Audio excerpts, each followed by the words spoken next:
தினசரி வருமானத்திற்காக ஆற்றில் வலையை வீசிய ஒரு மீனவர் ஒரு நல்ல மீன்பிடிப்பை ஆவலுடன் எதிர்பார்த்து கொண்டிருந்தார். வலையில் ஒரு பெரிய துடிப்பை உணர்ந்தபோது அவர் உற்சாகமடைந்தார்.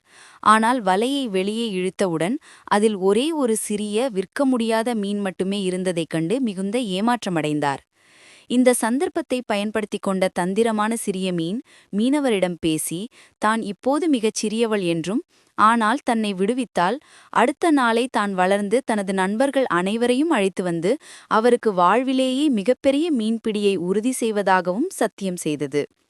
எதிர்காலத்தில் கிடைக்கவிருக்கும் பிரம்மாண்டமான லாபத்தின் ஆசையால் தூண்டப்பட்ட அந்த பேராசைக்கார மீனவர் அந்த சிறிய உயிரை விடுவித்தார். ஆனால் அடுத்த நாள் அவர் காத்திருந்த போது அவர் வலை முற்றிலும் காலியாகவே இருந்தது. மேலும் அந்த புத்திசாலி மீன் தன்னுடைய பேராசையை பயன்படுத்தியே தன் உயிரை காப்பாற்றிக் கொண்டு நிரந்தரமாக நீந்திச் சென்றுவிட்டது என்பதை மிகவும் தாமதமாகவே உணர்ந்தார். இந்த கதையின் நீதி இதுதான். சவாலான சூழ்நிலைகளில் உங்கள் உயிரை காப்பாற்றிக் கொள்ள நீங்கள் உண்மையிலேயே புத்திசாலித்தனமாக இருக்க வேண்டும், அல்லது ஆபத்தான நேரங்களில் அறிவை பயன்படுத்துவதே சிறந்தது.